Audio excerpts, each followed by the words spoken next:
Hello, everyone. My first announcement today is if you see these kinds of headlines, please do not freak out. This particular one is from BBC. I'm going to give you some more detail and explain why you should not freak out. So, the settlement they're referring to is called New York, not New York, New York, but New York, Ukraine. And Russians are claiming to have taken it. It is tiny and has no significant meaning, but it is a little step as they try to inch forward toward Pokrovsk and Donetsk that are both important. So the one thing I encourage everybody to do is go and look up how long they have been stuck there, how long they have been trying to get to Pokrovsk.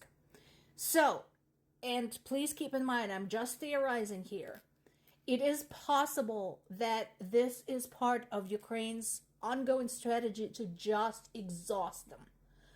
Make them lose as much as possible, give them a little bit, make them lose more, because they are literally having trouble going as far as half a mile. We do have an updated map from BBC, and see that teeny little kind of point directed at Pokrovsk. Yeah, that's where that's at. And like I said, they have been sitting there for freaking ever. Here's another reason I am encouraging everybody not to freak out. So the Russian command is saying that New York is one of the largest settlements of the Donetsk agglomeration and a strategically important logistics hub. All of that is bullshit. It's not the largest. It's not strategically important. They just had to report something that made them look less like the losers they are. Okay? Also, we are now seeing photographs on social media where Russians kind of rushed a little bit to celebrate their victory and put the Russian flag on top of the government building in that little town. And very short while later, somebody had shot it down.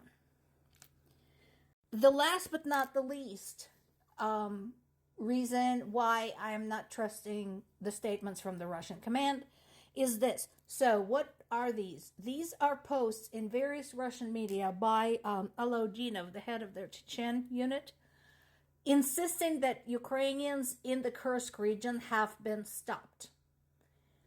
We have here, 1, 2, 3, 4, 5, 6, 7, 8, 9. So these are 9 statements on different days at different times, posted by the same guy, insisting that Ukrainians have been stopped. The only problem with this is clearly somebody forgot to tell Ukrainians.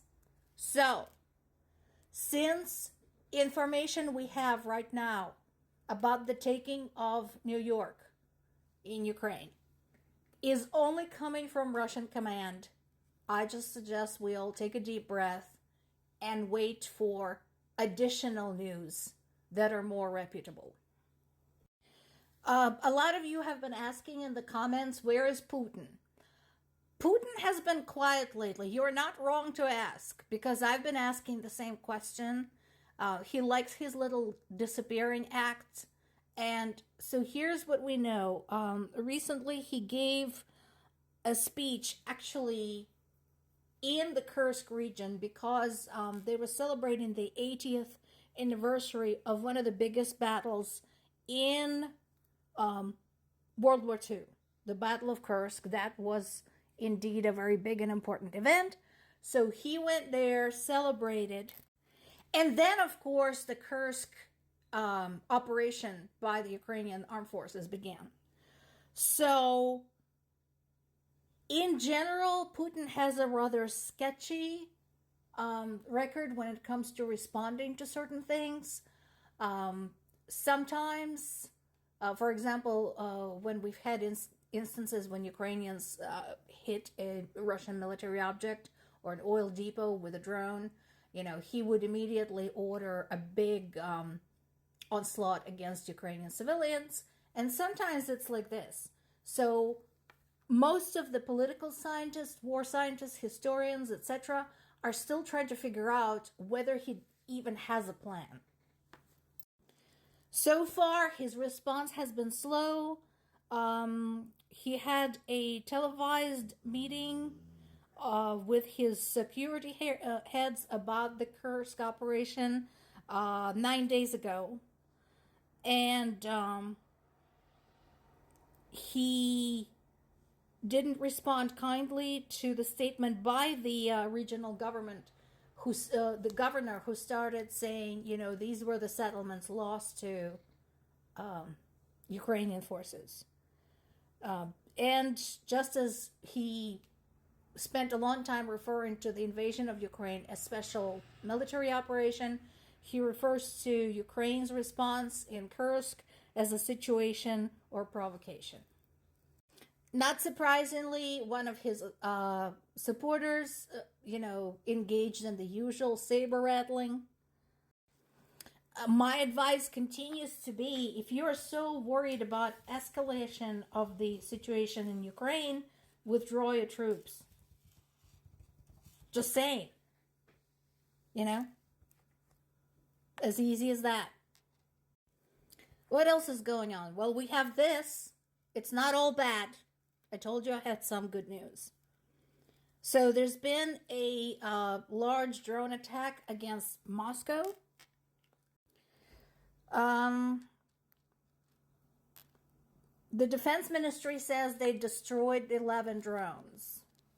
Again, I'd like to have confirmation from somewhere else. If any of those 11 drones hit anything important, or anything at all in Moscow, that indeed would be a huge embarrassment. You can only imagine. Because as long as the war stays far out there somewhere, it's abstract to the Russians. But Moscow is a different matter. And the continuing story as part of the Kursk operation is the story of tons and tons and tons of Russian soldiers surrendering to the Ukrainian army. From the interviews taken from some of those POWs, the consensus is they were basically thrown there completely unprepared with insufficient everything, weapons, ammo, supplies. And when things got hot, they were abandoned by their command. Some of them are saying they are hoping to be exchanged and get back home to their families. But sweetie, if you're going to get exchanged, you're not going home to your family. You're first going to prison for surrendering to Ukrainians, and then you're going to get shipped right back into that meat grinder. And not surprisingly, Ukrainians treat POWs a lot better than Russians do. And I've been saying this over and over. These guys are safer in Ukrainian custody than anywhere else, especially in Russia. As of right now, according to Ukraine's Army Chief Syrsky, Ukrainian forces are about 17 to 22 miles into Russian territory. There are some questions about the Kursk offensive, like who knew, in terms of Ukraine's allies. As of right now, Ukrainian government insists that nobody did, because Zelensky, Syrsky, and everyone else involved were concerned that the allies would try to talk them out of it, so they took a gamble. Of course, Russia continues ruthlessly pounding Ukrainian civilians and infrastructure.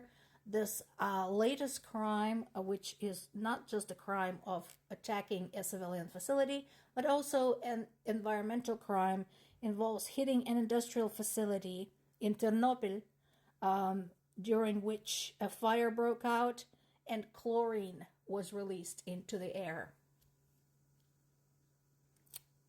Waiting for you to say something. Greenpeace, other environmental organizations,